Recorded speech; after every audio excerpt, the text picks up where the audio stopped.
Good afternoon. How's everybody doing? Great to be learning with you on a Friday. Yom Shishi, Erev Shabbos, and happy 4th of July. Thank you, God. We live in a country where we are free to practice our religion, learn Torah, learn Talmud together.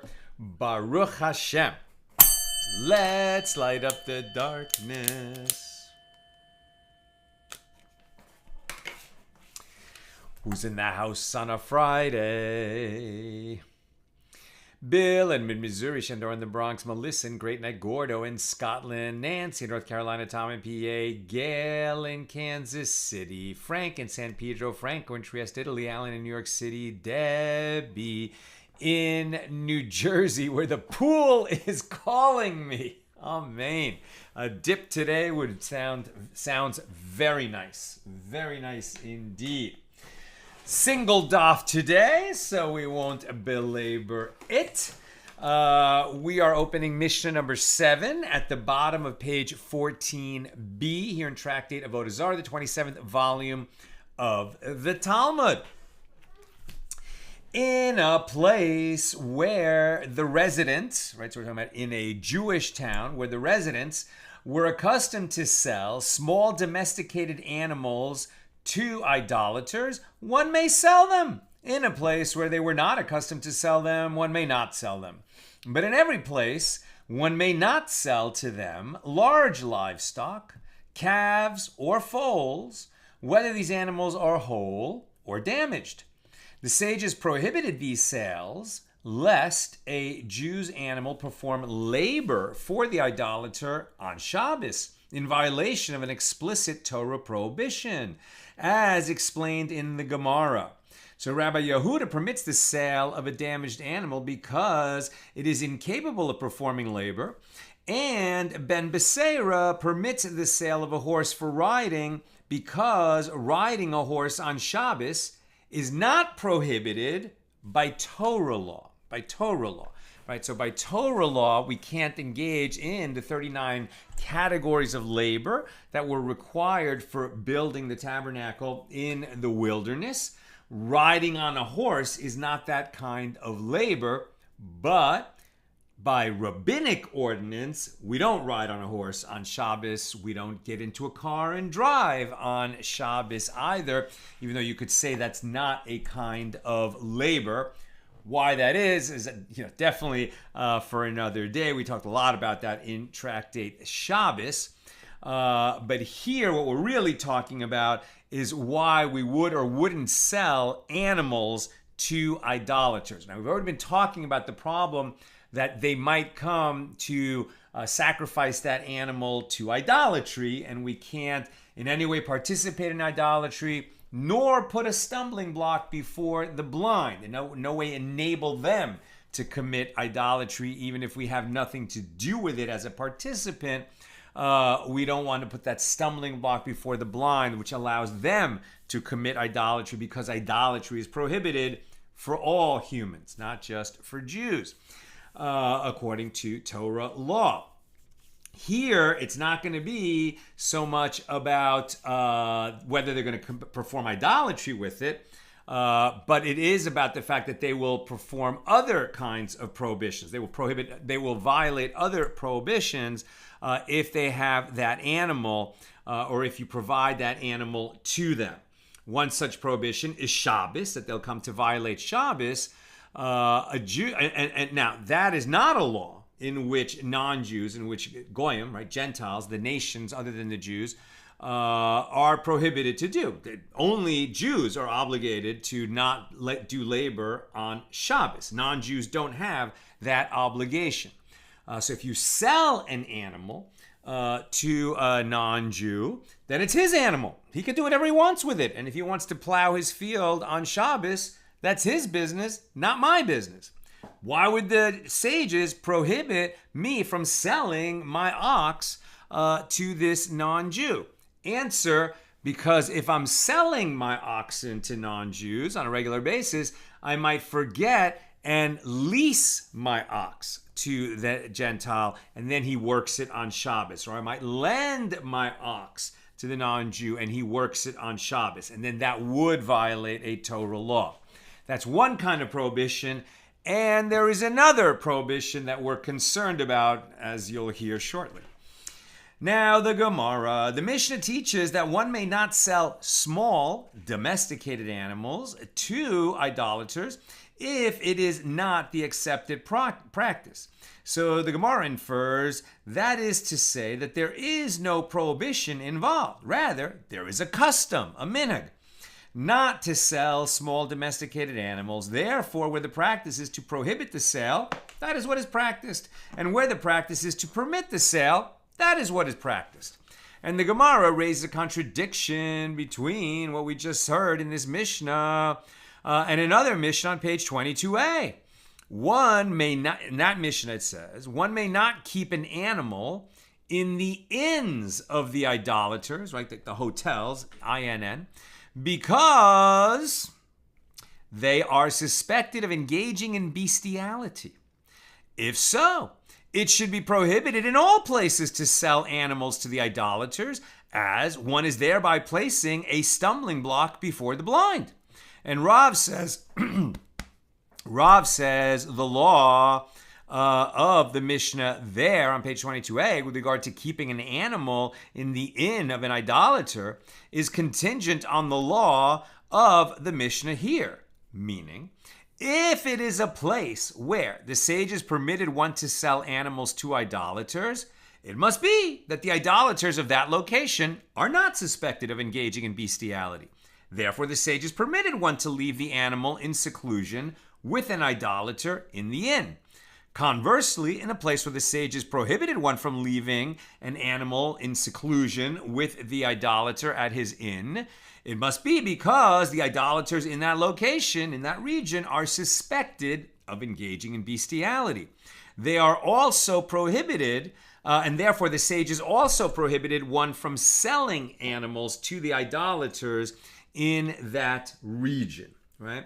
Now, I will say that I've been translating, here when they say Gentiles, and it changes, but here they're saying goyim, right? So goyim, again, there's no negativity associated with the word goyim, which is plural of goy.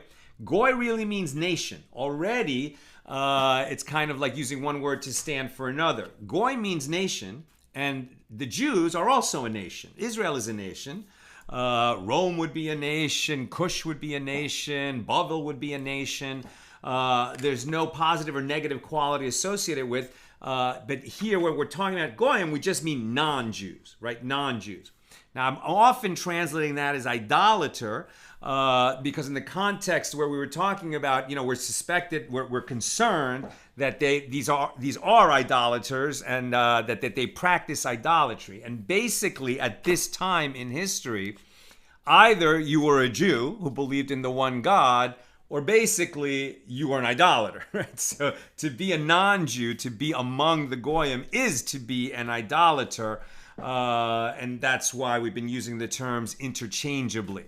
Here now we're talking about an even more sensitive issue. I mean, that the Goyim are suspected of bestiality, that all non-Jews are suspected of bestiality. No, and they've just made that distinction. In some areas, yeah, there was a concern that whoever, you left your animal within an inn, they might engage in bestiality. It was a common enough practice. But in other regions where it was obviously, considered wrong by the residents of that area, or they even had laws against it, like we have throughout the world today, then the sages would not be concerned. They would not suspect those people in that area of suspect them of engaging in bestiality. Now, where is the law today on this question? This is where it ends up.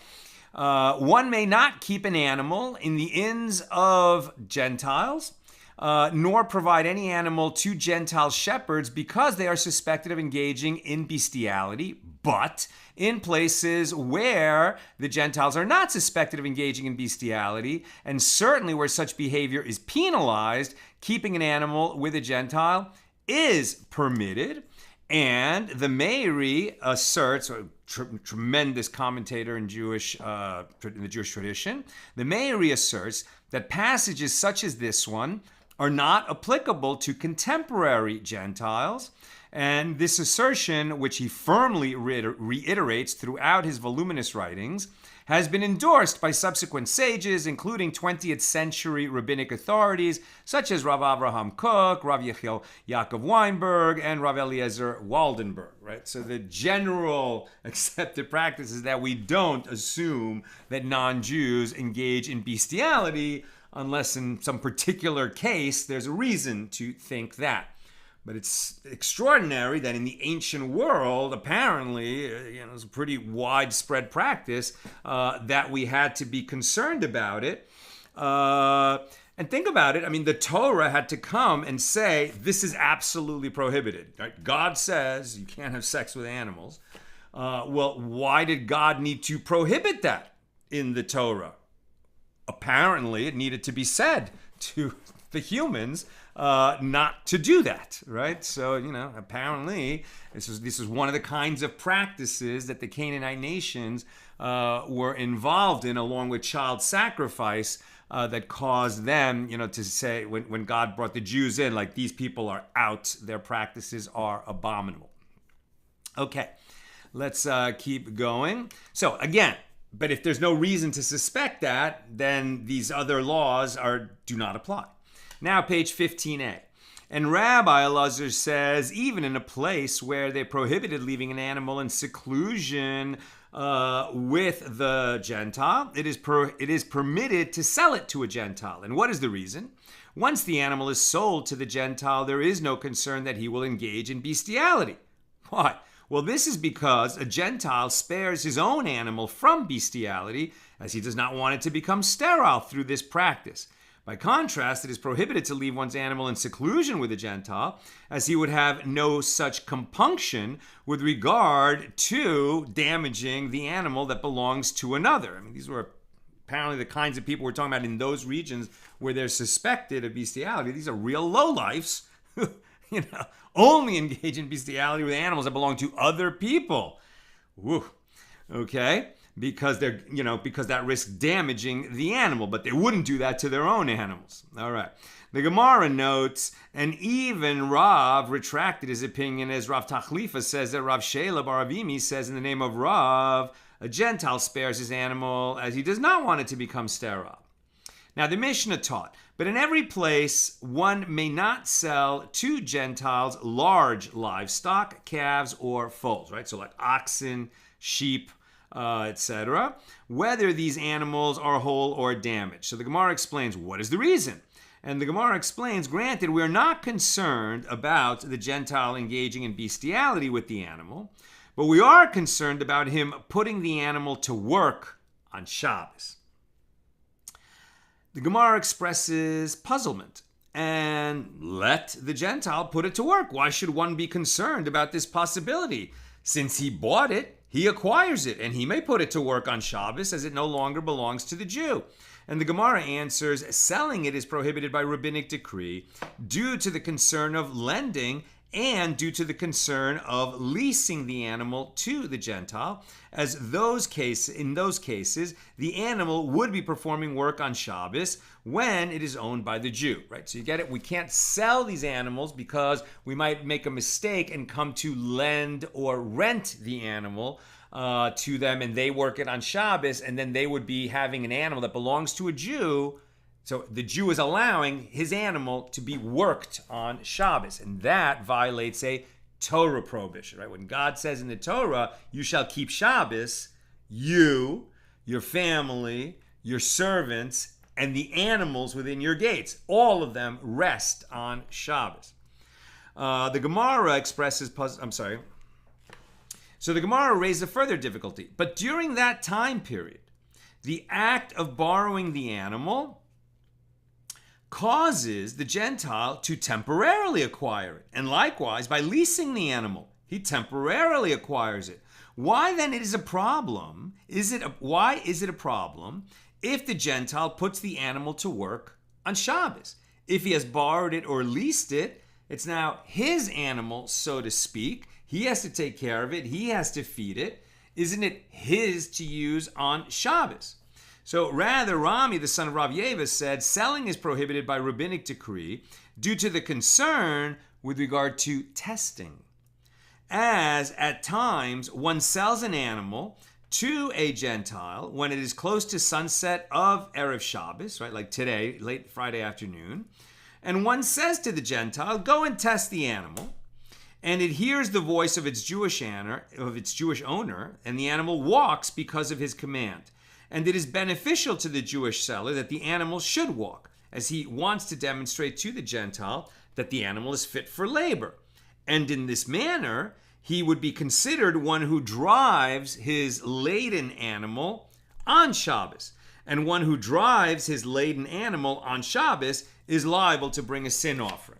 Right? And if you make your animal carry goods for you on Shabbos, well, then your animal is working for you on Shabbos, and that is prohibited. You're causing it to happen, so you have violated Shabbos. If you do it unwittingly, you would bring a sin offering for that when the temple is standing. If you do it intentionally, then you have to find some other way to make an atonement.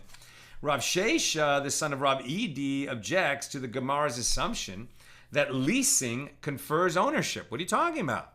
Just because you lease your animal to the Gentile doesn't mean that it's the Gentile's animal. You are still the owner, and if your animal works on Shabbos and you're benefiting from that because the Gentile's paying you for the leasing of the animal, then wouldn't you, the Jew, be violating Shabbos in that situation?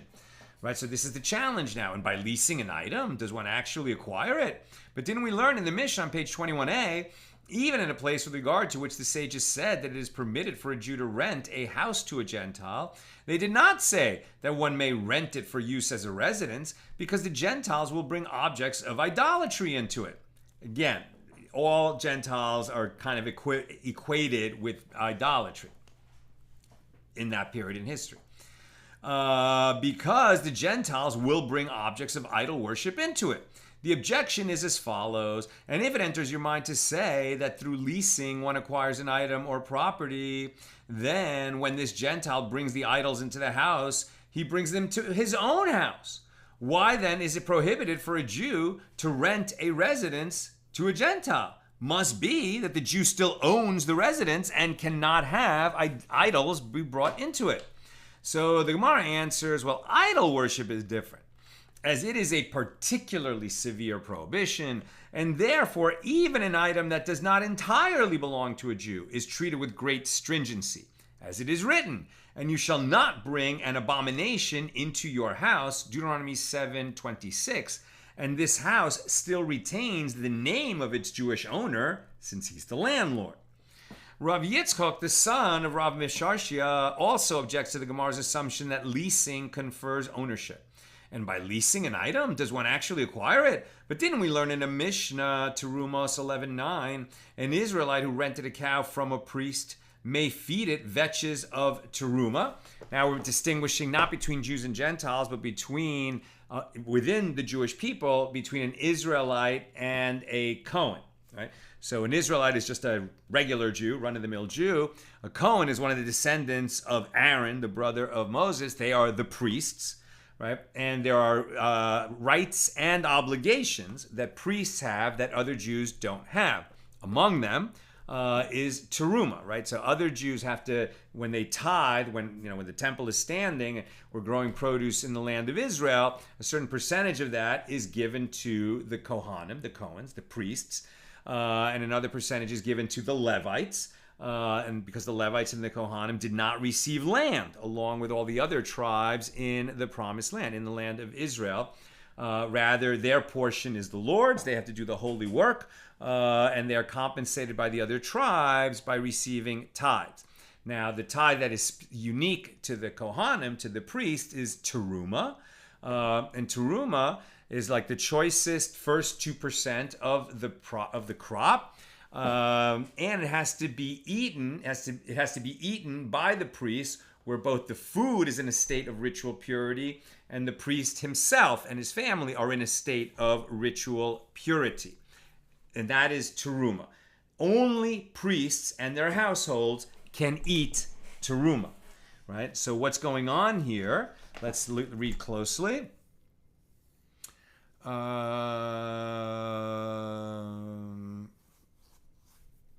But didn't we learn in a Mishnah, terumah 11:9, an Israelite who rented a cow from a priest, right? So the priest owns the cow, and he is giving this cow, he's renting this cow to an Israelite, right? So while the cow is in the priest's house, it can certainly eat terumah, right? So terumah, which an Israelite human cannot eat, but the cow of a priest can eat, because terumah is only for the use of priests and their households. Okay, so the Israelite rented a cow from the priest.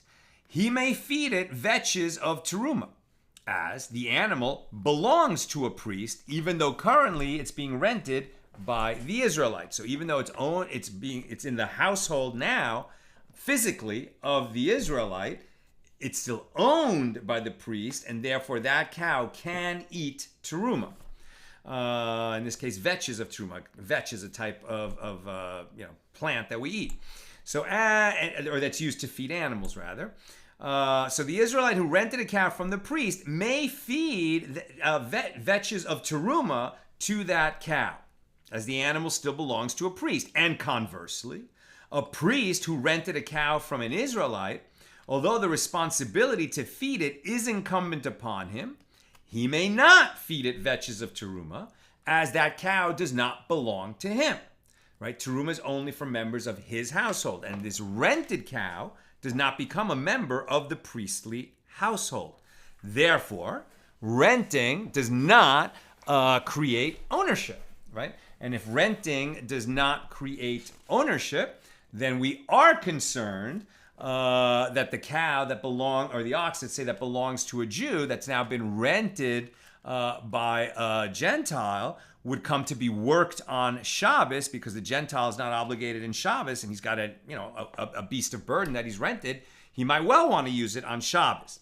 To prevent that, the sages said you can't rent your animals to Gentiles, your beasts of burden, and because we can't rent it to them, you can't even sell it to them, because you might come to make a mistake and rent it to them. That's how we got to where we are. And if it enters your mind to say that through leasing one does acquire the item, why can't the priest who rents a cow from an Israelite feed it terumah, vetches of terumah? After all, it is currently his own cow. So rather, learn from here that one does not acquire an item through leasing. One acquires the right to use it, but he does not acquire ownership. And the Gemara comments, and now that you have said that one does not acquire an item through leasing, and therefore an animal that was leased to a Gentile still belongs to the Jew, the original proposal can be accepted. The reason that one cannot sell large livestock to Gentiles is a rabbinic decree due to the concern of leasing, and a decree due to the concern of lending the animal to the Gentile, and also a decree due to the concern of testing that you might sort of give it to him for a test drive near Shabbos, and then you call it back to you, and again you might come to violate Shabbos. New subject. The Gemara relates, Rav Ada permitted the owners of a donkey to sell their donkey to Gentiles by means of a Jewish middleman, and he reasoned as follows. If the concern is due to testing, in this case, the animal does not recognize the voice of the middleman, so that it would walk because of him. And if the concern is due to lending and leasing, since the donkey is not his, that middleman would neither lend nor lease it. Additionally, the middleman would not lease or lend the animal because he wants to sell it and does not want any blemish to be revealed in it. So this was a good legal structure to be able to sell these animals without having the concern that what might come to mistakenly lend or lease. So the Gemara relates, Rav Huna sold a certain cow to a Gentile. And Rav Chisda said to him, what is the reason that the master acted in that manner? And Rav Huna said to him, I can say that he purchased it in order to slaughter it, not to use it for labor. Now we're on page 15b. Rav Huna added, and from where do you say that in a case like this, we say that the animal will be slaughtered and one is not concerned about placing a stumbling block before the blind, despite the fact that the animal could be used to violate a prohibition? As we learned in the Mishna, Tractate Shavias 5:8, that Beis Shammai say a person may not sell a cow that plows, right, an ox, that's a female ox that's used for plowing, in the sabbatical year, as it is prohibited to plow during the sabbatical year. And why is the buyer buying an ox that plows? It must be that he wants it to plow. And if you're going to sell such an animal to a Jew during the sabbatical year, you're enabling him to violate that prohibition. You're placing a stumbling block before the blind, and therefore you shouldn't sell it to him. This shows, and that's according to Beis Shammai. And Beis Hillel permit selling the cow that is used for plowing, since the buyer has an option. He doesn't necessarily want to use it for plowing. He may be buying it in order to slaughter it and eat it.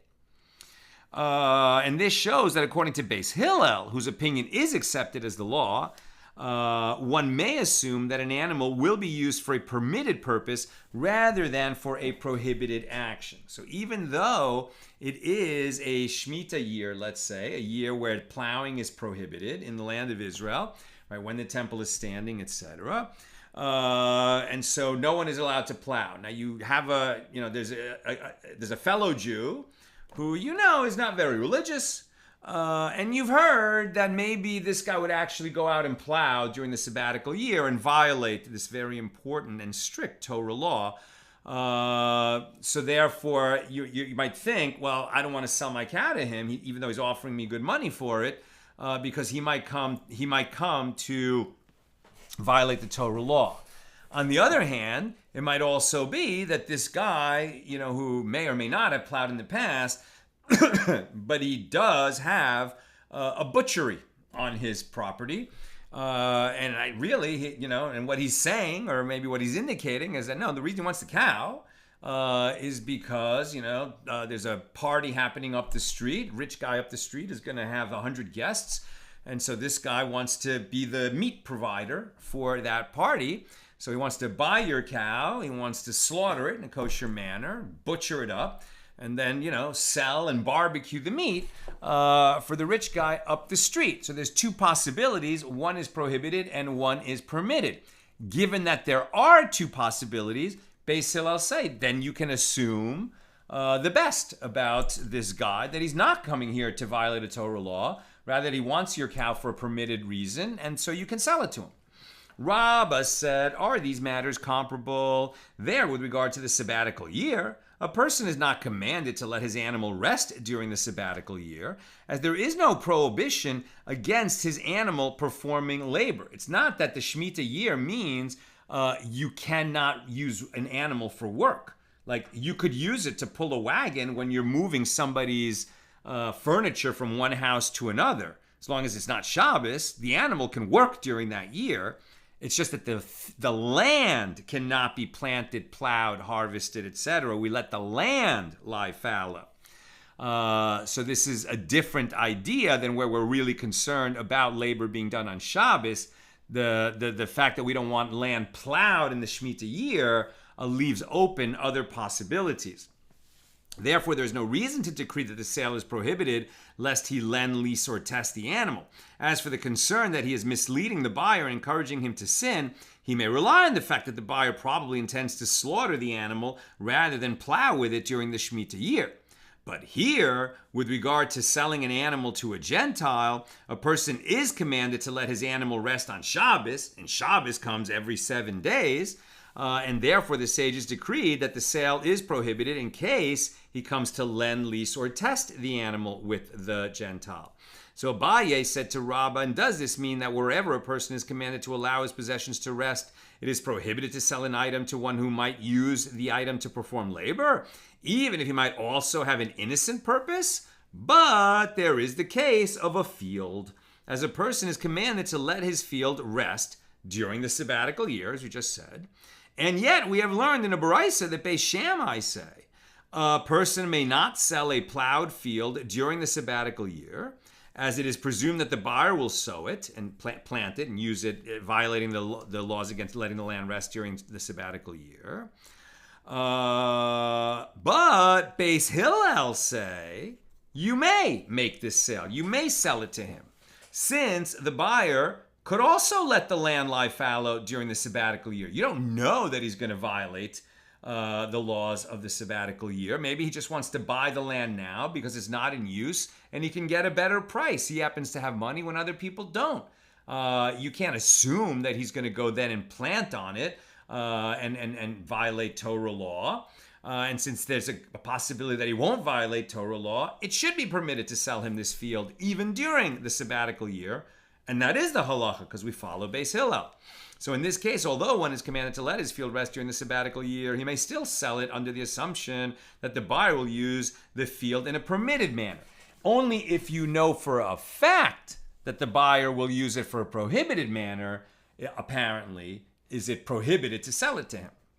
Rav Ashi also objects to Rabbah's statement, and conversely, is it true that wherever a person is not commanded to allow his possessions to rest, it is permitted to sell them? But there is the case of vessels. A person is not commanded to let his vessels rest during the sabbatical year, and yet we learned in a Mishna, in Shavias 5:6, these are the implements that a person is not allowed to sell during the sabbatical year: the plow and all of its appurtenances, the yoke that is used to hitch the ox to the plow, and the winnowing fork, and the stake. Right? So these are items that are used exclusively for plowing, and so you can't sell them during the sabbatical year when plowing is prohibited.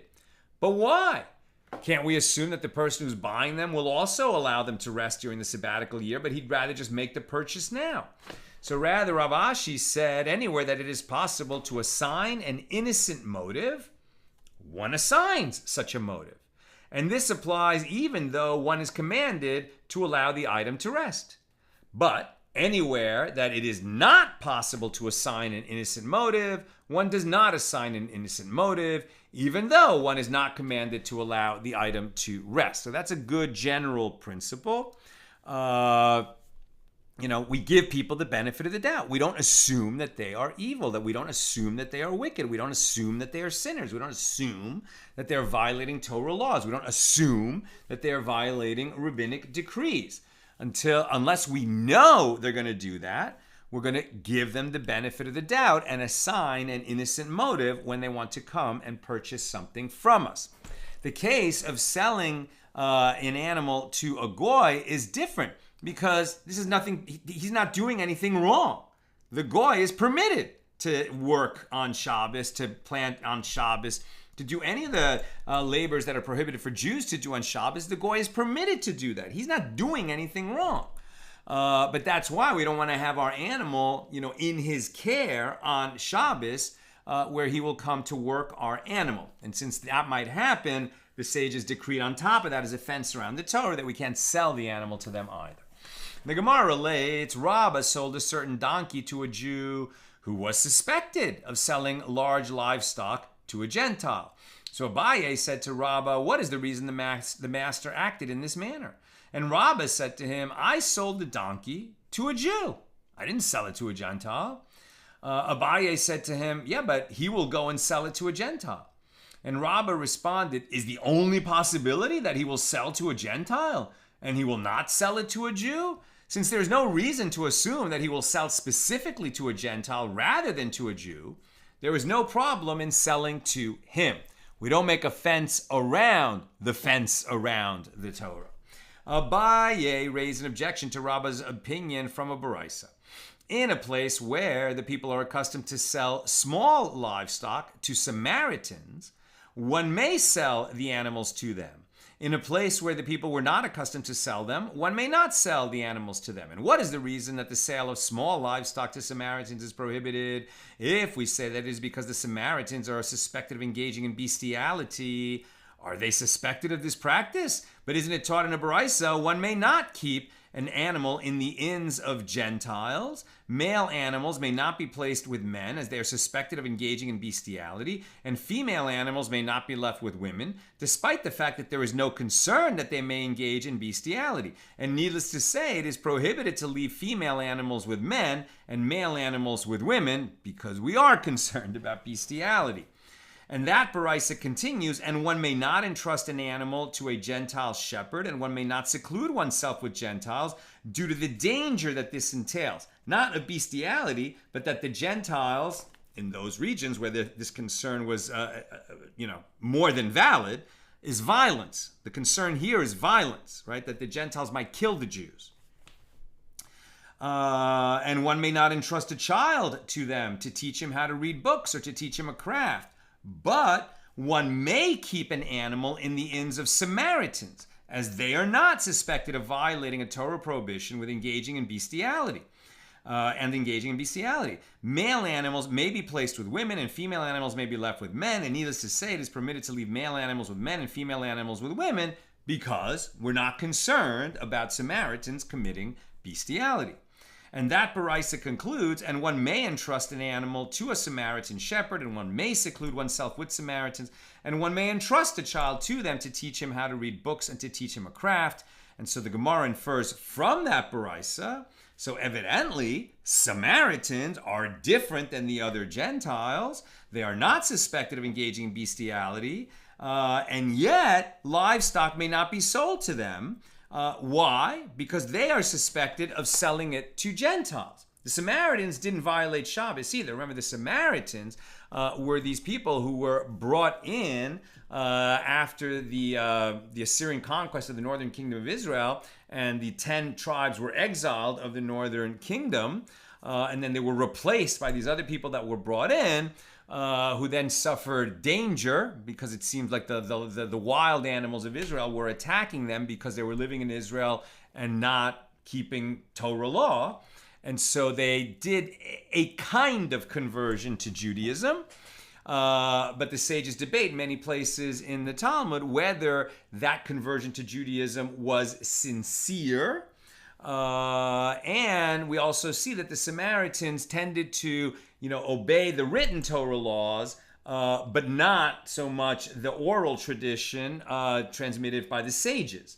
And so while they are reliable on certain written Torah laws, they're not Jews, because Jews are obligated both in the written laws of the Torah and the rabbinic decrees that our sages have passed down to us to help us fulfill the written word of the Torah. Okay. So what was the point of bringing all this down? Is that despite the fact that we're not worried about Samaritans committing bestiality or working on Shabbos, still we can't sell our livestock to them. Why? Must be that they sell the livestock to Gentiles, who then will work them on Shabbos, or in regions where they're suspected bestiality, they would sell them and bestiality would be committed with them, and they're violating, putting a stumbling block before the blind. So therefore, it sounds like we do have cause for concern just in the case of a Jew who is suspected of selling livestock to Gentiles, that we shouldn't sell our livestock to such a Jew. And furthermore, it is taught in a baraisa, one may not sell weapons to Gentiles or the auxiliary equipment of weapons, and one may not sharpen weapons for them. And one may not sell them stocks used for fastening the feet of prisoners, or iron neck chains, or foot chains, or iron chains. And this prohibition applies equally to both a Gentile and a Samaritan. Now, why are we not selling weapons to Gentiles? Because of the threat of violence, that the Gentiles were always, one step away from killing the Jews. And we're not going to help them do that by selling them weapons or anything related to weaponry and other, equipment needed for them to perpetrate violence against the Jews. Abaye analyzes this baraisa. Now, what is the reason for the prohibition against selling these items to Samaritans? If we say that they are suspected of bloodshed, violence, against the Jews, well, that is difficult. But are they suspected of this? Didn't you say that one may seclude oneself with them, which indicates that they are not suspected of bloodshed? So rather, it is prohibited to sell these items to Samaritans because they will come to sell them to a Gentile, and we are concerned that the Gentile will commit bloodshed against the Jews. So according to this reasoning, it should likewise be prohibited to sell a donkey to a Jew who is suspected of selling animals to Gentiles. I'm almost done. Questions or comments, please get them in now. And if you would say that there is a difference between a Jew and a Samaritan, as a Samaritan will not likely repent and will sell to a Gentile, whereas a Jew will likely repent and not sell these items, this reasoning is incorrect. But doesn't Rav Nachman say explicitly that Rabba bar Avu says, just as the sages said, that it is prohibited to sell to a Gentile, so too it is prohibited to sell to a Jew who is suspected of selling to a Gentile.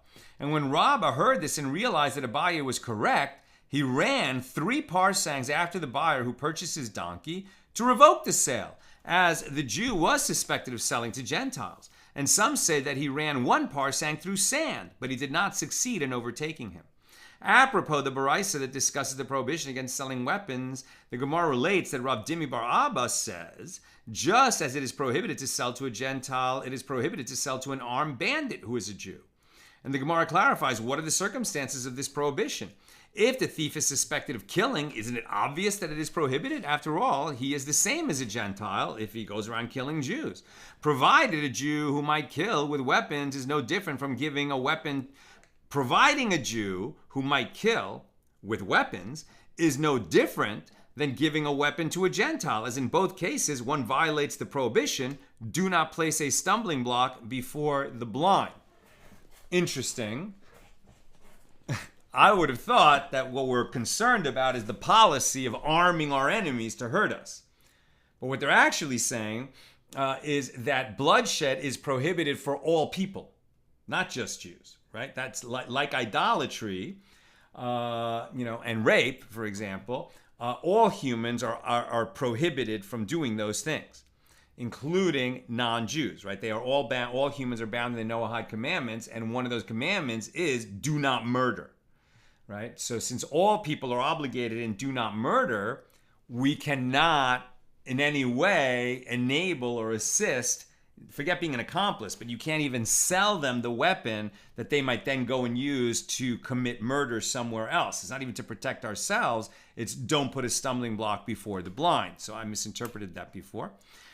And if he is a bandit who does not kill, why not sell to him? So if he's not a killer, if he's just a thief, okay, it's not violence that you are enabling when you sell him a weapon. So what's the problem? I don't know why. Google just signed me out of the document that Nina and I used for her to pass me questions at the end. What the heck is going on? Hold on. Maybe I'm in the wrong... It's weird.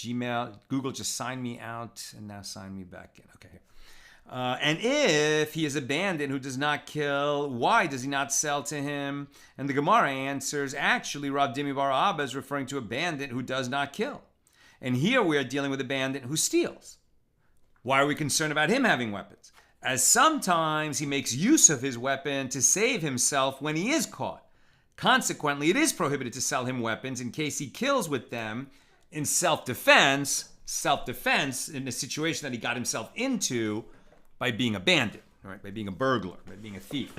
There have been a lot of crimes in the neighborhood lately, and we have to be aware that even though these burglars who have been doing break-ins, smash and grab, run into houses and steal stuff, but if you confront them in your house, maybe they will kill in order to not get caught and to get away, which in fact happened about a half a mile away from here.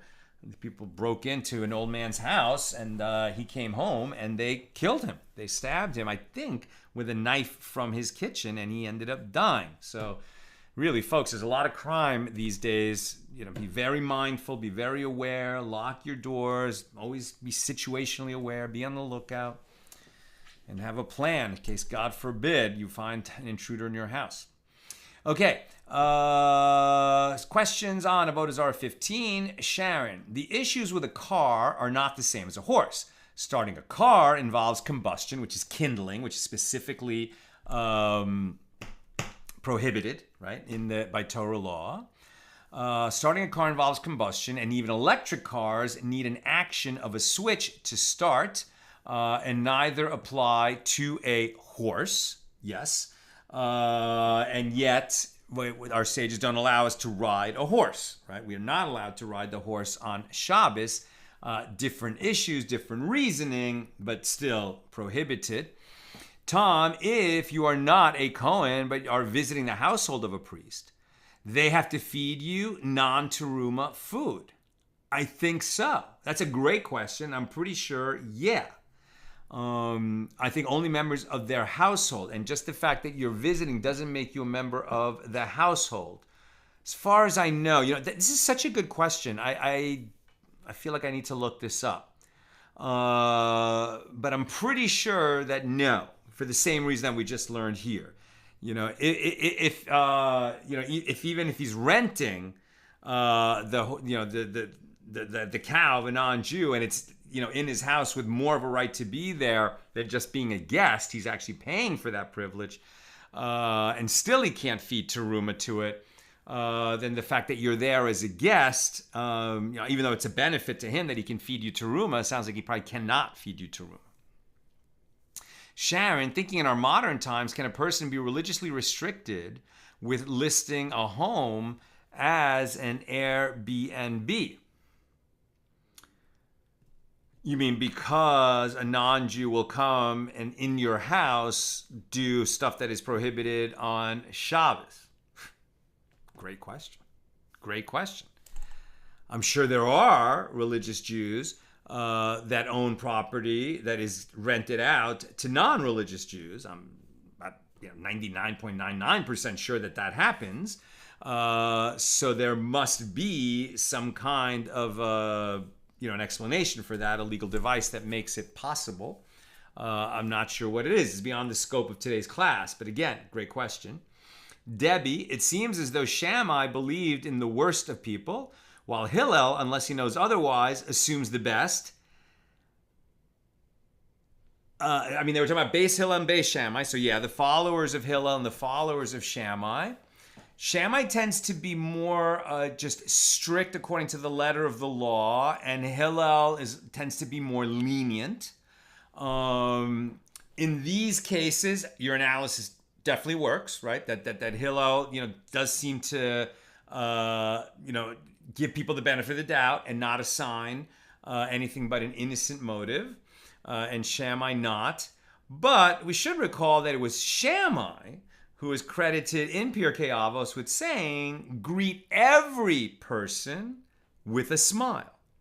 Now, maybe Shammai needed to remind himself to do that, and that's why he wanted that teaching to be an important part of his legacy. But I'd have to think a little bit more about whether this more general principle that you're saying really applies across the board. Sounds right, but I have to give it more thought. And finally, Michael asks, would they have to put the animal to death if this happened? Probably you're talking about bestiality. Yes. Yes, right? According to Torah law, if an animal was used for bestiality.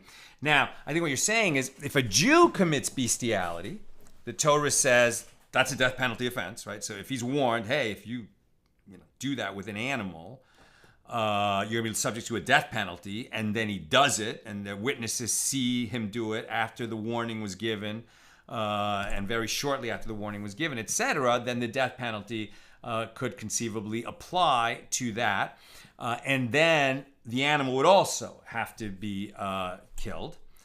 But here, I guess maybe you're asking, would the animal, if the bestiality was performed on the animal by a non-Jew, would the Jews then have an obligation to kill the animal? And the answer, I think, probably is yes, because bestiality is not just prohibited for Jews. It's prohibited for all people. So presumably, if a Beis Din, a rabbinic court, has jurisdiction over this situation, maybe the animal would be subject to the death penalty. On the other hand, we see that rabbinic courts don't assign death penalties. We don't have death penalty cases in rabbinic courts since the temple was destroyed. And that actually, I'm pretty sure, also applies to animals, right? That it would take a rabbinic court to actually pass a death sentence on an animal. So we might just kind of make sure that the animal is killed, but it might not be through the formal rendering of a verdict from a court that it needs to have a death penalty assigned to it. But yeah, we don't want an animal around that bestiality was performed on it. And you could say, well, it's not the animal's fault, right? Some human abused the animal in that way. That whole discussion is beyond the scope of today's class. I don't know how that's carried out, what the exact laws are in those situations. That's what I've got for us today. And with God's help, we'll be together again tomorrow. Again, last week and this week are the latest Shabbos of the year. But I think last week I got on by about 10 o'clock, maybe even a little bit earlier, and I'll aim for the same tomorrow night. Have a great Shabbos, a great 4th of July. God bless you. God bless the United States of America. May we enter Shabbos hearing only good news and come out of it hearing only good news. We say Amen. All the best.